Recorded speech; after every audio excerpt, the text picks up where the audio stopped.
Le but du travail, je vous présente Philippe Guachel, qui en fait est à l'initiative de ce projet.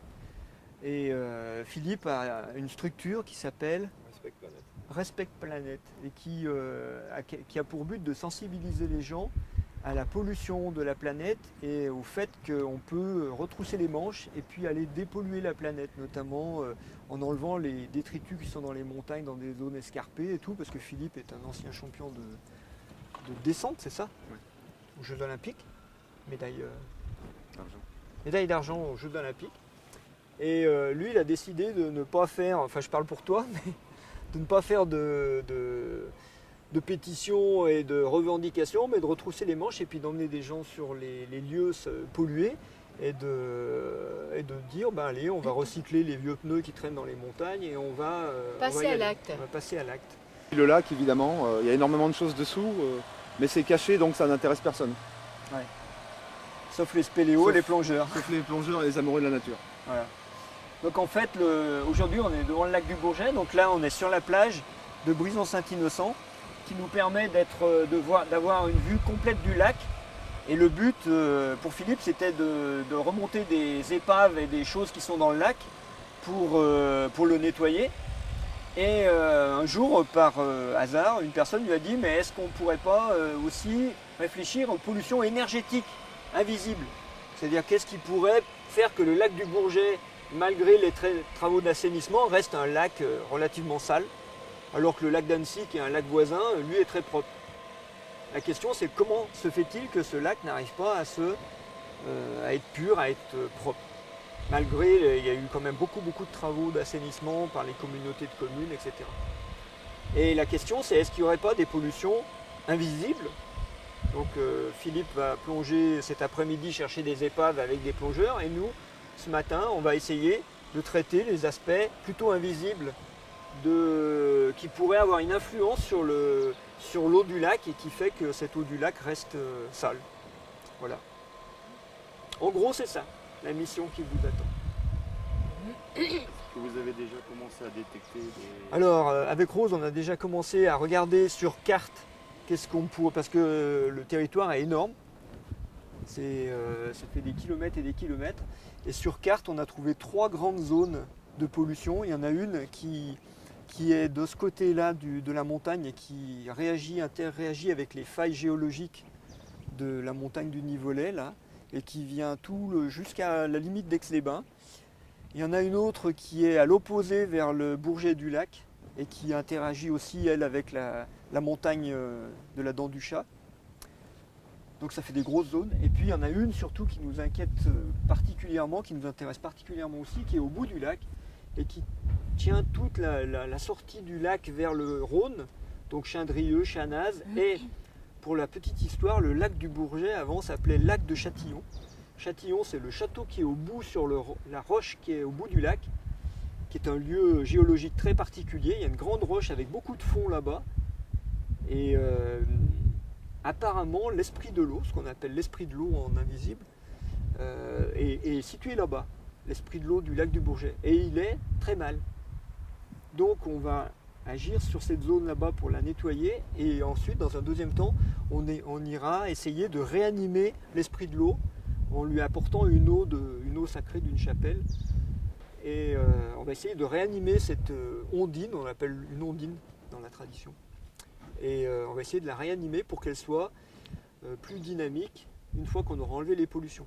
Ce qui fait que normalement, on devrait voir les effets dans les mois qui viennent.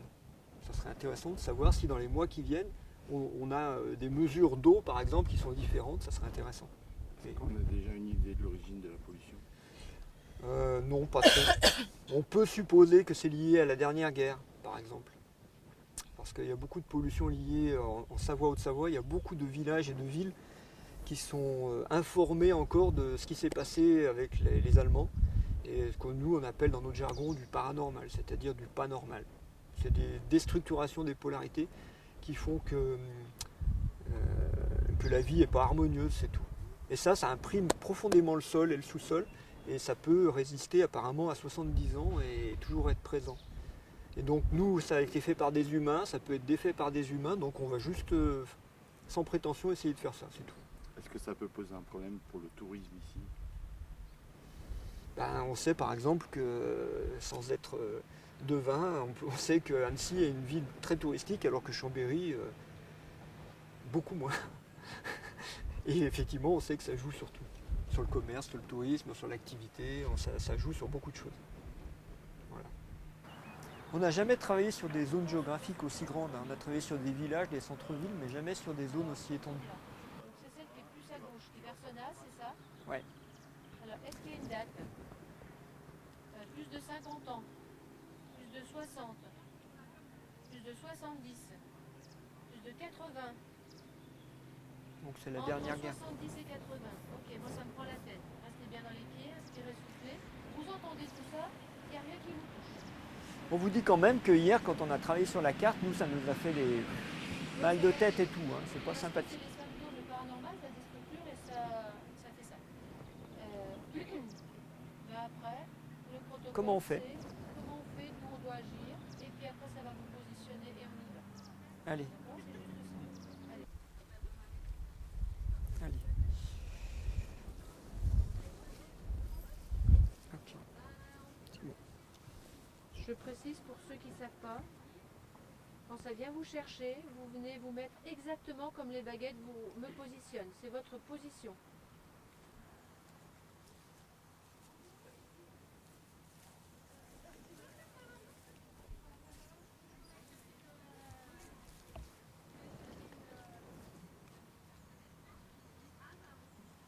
C'est là.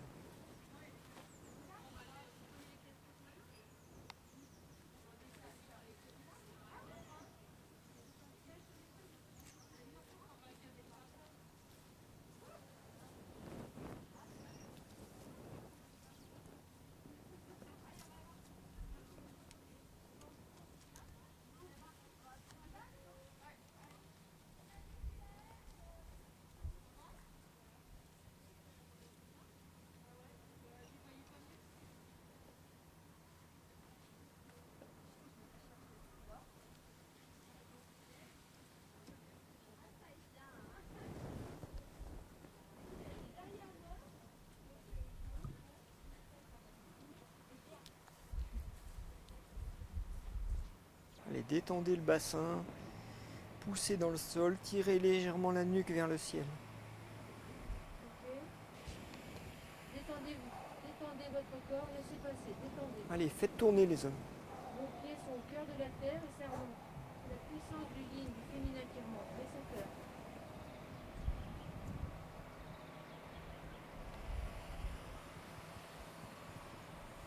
Les hommes, vous êtes dans votre puissance. Ça doit être... ça doit être comme ça. C'est puissant comme ça, comme la vie.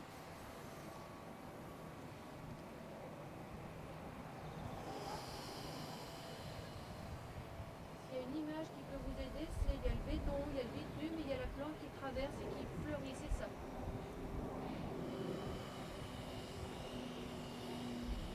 C'est la volonté de la vie.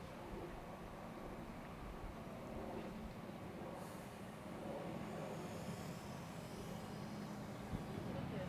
Allez, les yeux fermés, les mains jointes au niveau du cœur, mettez gratitude. Vous l'écrivez dedans et vous laissez faire. C'est un merci qui ouvre.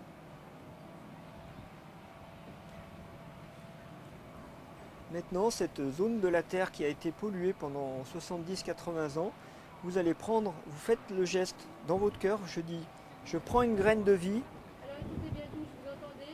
oui, je Prenez dans votre cœur une graine de vie. Je prends une graine de vie, je la mets dans cet espace-temps et je dis que le Père Céleste de la féconder dans la mer terrestre. Pas de pensée, restez comme ça.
Allez. Je passe ici, parce que ici, ça concerne plus cet espace-là. Effacez avec la main. Allez, c'est bon. Ici, c'est fini. Le Bourget du Lac, pour votre information personnelle, c'est un endroit assez fort. Il y a des vestiges gallo-romains, enfin romains tout au moins. Et donc, il y a une vieille histoire. Et quand il y a une vieille histoire, c'est toujours que ce sont des lieux cosmotelluriques puissants. De la même manière qu'en face, il y a une chapelle qui s'appelle la chapelle de l'Étoile, qui est sur la faille du Chat, là, de la montagne du Chat. Et c'est un lieu cosmotellurique très puissant. Une petite chapelle toute seule sur la falaise qui est très très forte. Et puis après, il y a l'abbaye d'Hautecombe. Mais l'abbaye d'Hautecombe est postérieure. Là, on sent bien que là-bas, sur le Bourget, c'est un vieux site. Et pour la petite histoire historique du lac du Bourget, le lac s'appelait le lac de Châtillon et il y avait un duc là-bas qui avait son château sur la pointe. Et le duc de Chambéry voulait, c'est un duc, je crois que c'était des duchés à l'époque, a voulu concurrencer celui-là. Il a fait construire un château justement au Bourget du lac, dans le Marais, et il a dit ça ne s'appellera plus le lac du Châtillon, mais lac du Bourget. Manque de chance, il a fait son château sur un marais. Et son château, il est un peu en ruine. Mais le lac s'appelle toujours le lac du Bourget. Donc le nom, vous savez, ça imprime quelque chose. Ça imprime un peu, on pourrait dire déjà du pas normal, il y a une lutte déjà entre les deux bouts. Vous voyez, entre les deux bouts, c'est ça, l'esprit et la matière qui sont en lutte au lieu de passer par là. Ce qui est symbolique. Et donc l'eau, symboliquement au milieu, eh ben, elle fait ce qu'elle peut entre les deux luttes, entre les luttes. Symboliquement, ce qui est très intéressant aussi, c'est qu'il y en a un qui est à l'entrée du lac et l'autre à la sortie. Qu'est-ce qui est le plus important, l'entrée ou la sortie? L'entrée Vous ou pouvez la manger tant sortie? que vous voulez, mais si ça sort pas, si ça s'évacue pas, ça pollue. Vous voyez, dans votre corps, ça fait la même chose. Qu'est-ce qui est plus important, le masculin ou le féminin? Ben, les deux en général. Donc on va essayer de remettre de la paix dans cette rivalité qui remonte à moins plusieurs centaines d'années, 500, 600 ans, 700 ans, je sais pas. Ça va? Et je pense que les pollutions liées à la dernière guerre et au nazisme, elles n'ont fait que remettre une couche par-dessus cette vieille rivalité. C'est toujours une première fois pour nous parce que jamais un lieu ou un endroit ou une personne va demander la même chose. Là, ça nous a demandé de faire ça et parce qu'on est 30, mais on aurait été 5, ça nous aurait demandé de faire autrement. Mais sans doute avec un rituel ressemblant à ça, c'est-à-dire que les hommes font des connexions entre le cosmique et le tellurique. Ils font des connexions pour remettre c'est ça qui est abîmé en fait. Et les femmes vont faire vivre ça dans la matière. Et c'est ça qu'il faut remettre en place surtout. Symboliquement, c'est ça. Et ce sont toujours les baguettes qui dirigent. Oui, parce que nous, on est incapable de faire un truc comme ça avec notre tête. C'est tout. La tête ne peut rien comprendre à ça. Qu'est-ce que ça peut t'apporter, ce nettoyage énergétique? Alors moi je m'occupe de tout ce qui est visible, de tous les déchets que l'on peut identifier, qui ont un volume, que l'on peut sortir. Il y a des spécialistes qui sont capables de travailler sur les pollutions qu'on ne voit pas. Donc toutes les bonnes volontés sont les bienvenues dans des opérations comme celle-ci. Nous avons besoin, pour les générations futures, nous avons une responsabilité envers eux, la responsabilité de leur remettre une planète vivable et un milieu à peu près sain. Pour les faire réagir, je leur dis toujours, l'eau que vous buvez, elle a déjà été pissée par les dinosaures. Il n'y a qu'une seule eau sur la planète. Et on rejoint complètement Philippe Guachel qui veut nettoyer, pas laisser une planète polluée. Il y a un seul air, il y a une seule eau, il y a une seule terre. Si on pollue tout ça, de toute manière, un jour on sera pollué, puisqu'on est constitué de ça. Donc l'eau du lac, un jour on la boira, qu'on le veuille ou pas. Parce qu'elle va s'évaporer, elle va revenir, etc., etc. Et donc on ne peut pas dire, même les sources réputées propres dans le Massif central, dire Volvic, c'est une eau qui est filtrée par les roches volcaniques, un jour elle sera polluée. Si on continue à polluer l'eau, un jour elle sera polluée. C'est obligé. Voilà. Alors branchez-vous bien sur votre salive, mais moi je le sens dans les reins aussi. Les pieds, bien vos racines, en bas, les parents, et les reins aussi. Les reins font partie du cycle de l'eau, ça filtre. Et là-bas, ce qui est touché, c'est le filtre. Parce que ça va retourner dans le Rhône, et donc il y a un problème sur le filtrage. Parce que le Rhône, après, c'est la mer, après, c'est tout le circuit qui est pollué par ça. Il n'y a pas que le lac, il y a le reste aussi.